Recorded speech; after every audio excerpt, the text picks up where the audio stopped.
Hello, everyone. My name is David DeSantis III, and today I'll be not reviewing something. Actually, I'm gonna do a breakdown of my top 10 favorite movies of 2025. I know it's coming out a little bit late, but I really still want to do this video because I think it'd be a lot of fun.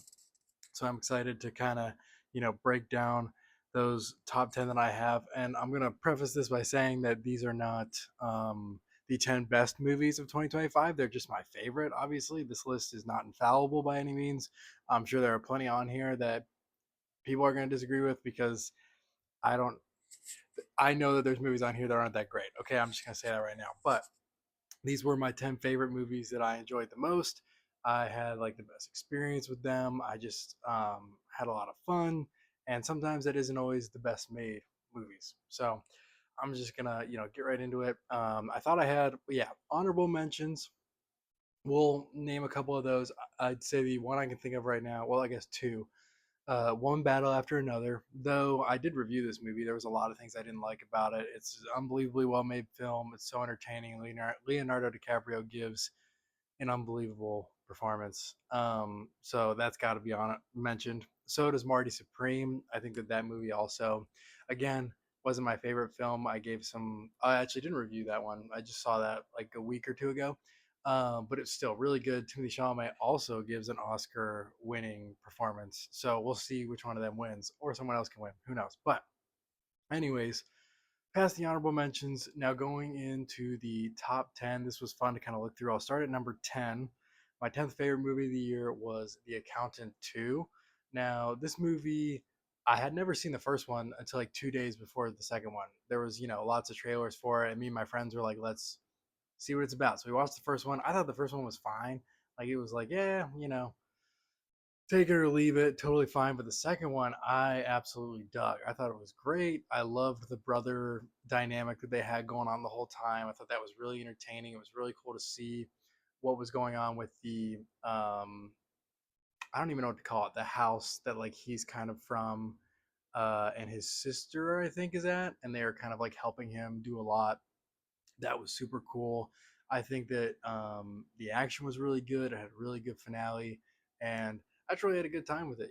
Especially the bar scene in like the rodeo place or whatever. That was great. I loved that. So that's my 10th favorite. Going into number 9 is Companion. This movie came out also early, I think in February near Valentine's Day. I thought this was a lot of fun. It's a number 9 because it's like just kind of a basic like slasher comedy. Haha. An interesting twist though about an AI robot kind of doing this. I think that adds a lot to it. But this movie's super fun, really funny characters, and really interesting plot. And so I just had a lot of fun with this one. So that's number 9. I have a list, so I'm looking down just so everybody knows. Number 8 is Warfare.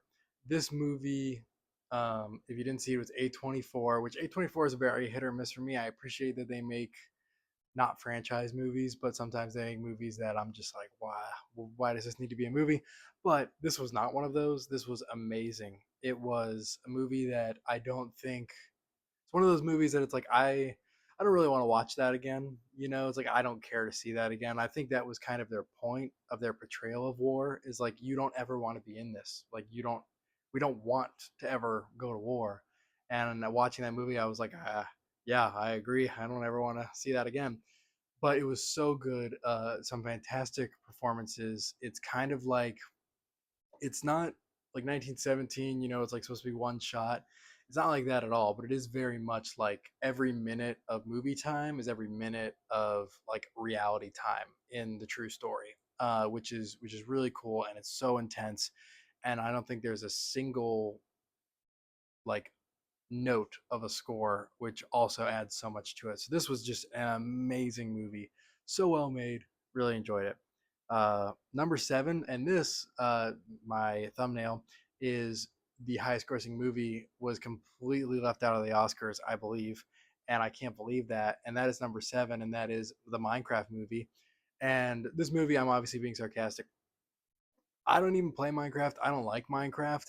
I like Jack Black and Jason Momoa was hilarious, but I saw it with a few of my friends who played Minecraft and they dug it and I dug it. I thought it was hilarious. And I feel like a lot of movies nowadays, that our comedies just aren't that funny or aren't even close to funny. Like the humor just isn't making me laugh. Minecraft was making me laugh a really decent amount of times. Like it was just a lot of fun. It was entertaining. I wasn't really ever bored, and it was fun to see it with a crowd that knew what was going on with different things that I didn't know what was going on. And also the effects I thought were really good. I feel like so many movies, like especially the past couple, ever since COVID, I feel like have had some horrible effects, and it seems like people just aren't even trying. But with this one, it was like okay, like they definitely tried. Is it perfect? No, but I enjoyed the effects a lot. It was pleasing. So yeah, this is why it's number seven. I had a great time with it. Again, another movie where it's like, will I ever watch it again? Probably not, but it was a lot of fun. And that leads into my number six, which is Heck of a Summer, sorry, which is directed by, I believe, Finn Wolfhard, who's also in the movie from Stranger Things.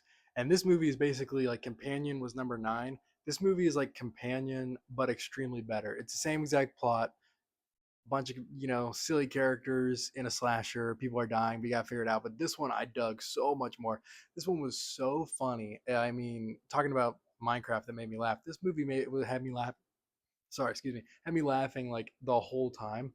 It was so hilarious. Every single character was adding humor into the film. Like there wasn't a dull character in my opinion. Even the one that I thought was kind of dull had funny moments, and it some good twists in there. I think that this movie was just fantastic from start to finish. So good. It felt like a '90s like Scream, like slasher, and that those are the ones I kind of like. And I don't, I'm not a huge horror guy, but this one I just love so much. Um, Coming into the top five, so this is the premiere top five.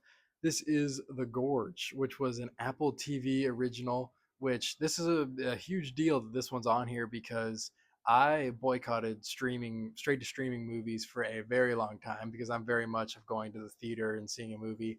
But it was Valentine's Day. I was in long distance with my at the time fiance, now wife, and me and my friend had nothing to do, so we put on The Gorge and it was so good. I really dug this movie. It's such a again, there was some unique movies this year, which I really appreciated because I feel like we don't get those a lot anymore. But this one was so unique, such an interesting plot. I dug it. I love Miles Teller. Anya Taylor Joy is great in everything I've seen her in, and they work really well together. And I think it really kind of almost has two separate like parts of the movie where it's like before they go into the gorge and then after, and both parts are so equally great in their own ways. And yeah, I dug this movie a ton. And also, there's a really modest scene. There's always like scenes in movies. This one was so modest. Showed basically, I mean, it showed nothing, and I really appreciated that because I don't need to see any of that stuff. So yeah, this is a great movie. I think you should check it out. Valentine's Day is like a couple weeks away, so you can watch it then. Number four, sticking on romance, is Eternity. This is another movie that I love and that I talked about when I reviewed it, how unique it is and how just different it feels from other romance movies, other like rom coms, even though I wouldn't put this in a rom com sense. It's a little bit more romance than comedy, but there is definitely comedy in it. But I think that this movie was just, it had me on the hook. Like it's hook of they're in eternity. She has to pick one of them. You can only go to one place. Uh, that had me. Like I was like so intrigued by this, and the world looks so cool, and the acting's amazing, and I think they really build it up well and really get you to care. And yeah, I thought this movie was just amazing, so unique, great acting. Yeah, loved it.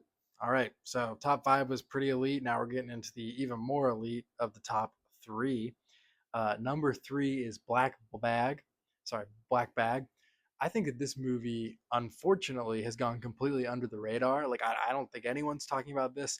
I thought this was a fantastic thriller. It is very, like, just self contained. We're following, like, five characters on one simple story, kind of simple. It, kind of gets more entangled. And you're just trying to figure out who did it. Like, who is the person?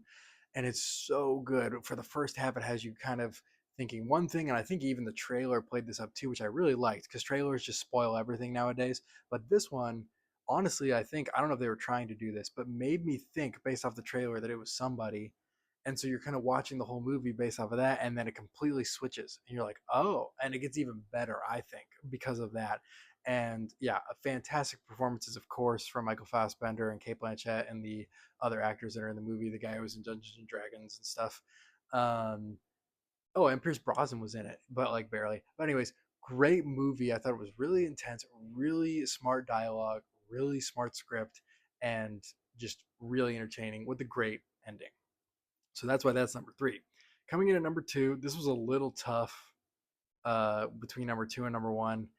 But my number two favorite movie of the year is Wake Up Dead Man, the third Knives Out movie. I thought this was fantastic because, I'm a Christian. I love to watch this stuff. I don't love to watch it. I was very nervous going into this because Hollywood doesn't really portray Christians well. They don't really like to. And so I was a little nervous. And this isn't really Hollywood. It's really Rian Johnson. The Knives Out movies is one of those. It's kind of like Quentin Tarantino, where it's like this isn't a Hollywood film. Like this is just one guy and Daniel Craig really like being able to do whatever the heck they want with this movie. And he does a great job of, yes, portraying the pitfalls of some people who are in a religion, but the main priest, they really do a good job of showing you what it's supposed to be like to actually have a faith in Jesus. And so that was awesome. And but then you add on top of that some other great characters and an amazing murder. And you're trying to figure out what's going on, and just crazy things are happening. And so I think that on top of the fact that they portray Christianity well in this one priest, and then you have a great mystery going on, and like he does a really good job of always making you think something and then thinking something different, and he just makes these movies so well. I thought it was fantastic. I think that I liked Glass Onion more than Knives Out. I'd have to rewatch Wake Up Dead Man because I think that the only thing is that the ending isn't as satisfying um, as I think the rest of the movie was, but the journey was amazing. So I'd have to reconsider that, but it might be my favorite Knives Out movie. So all right, so there it is. We have it. We have my top nine. Going into my number one, my favorite movie of the year is F1 the movie, another Apple TV movie. This movie was fantastic. I was pumped for this one. I love Brad Pitt. Um, I love, totally blanking on the director of this movie. Obviously, directed Top Gun Maverick, which was a masterpiece. So I was super excited for this movie. I love it when directors decide to stay away from effects and just tone in on like real effects whenever you can. Obviously, you can't always, but this movie was fantastic. Some amazing performances. Every single character, you really understand why they're there. You really like just kind of get invested. This world feels so lived in with Brad Pitt, and I think it's Javier Bardem's character. Like it just feels like such a lived-in world. You really want these characters to succeed. You have a really good relationship between the young driver and the old driver, and I think that it's just really intense. And yeah, I mean, I think it's the best movie of the year. It was my favorite movie of the year. Sorry, I don't know if it's the best movie of the year. Who knows? But it was my favorite movie of the year. I had so much fun with it, and I'm so excited to see what he chooses to direct next because these movies are so amazing. But there you have it. Those are my 10 favorite movies of the year. I'm excited I got to do this video, and look forward to most disappointing movie of the year. I'm looking at my list right now. I have 8 disappointing movies that I saw in 2025. Couldn't get to 10, thankfully. So we'll see when that video come out, but be on the lookout for that because I'm excited to do that. And feel free to like and subscribe, and thanks.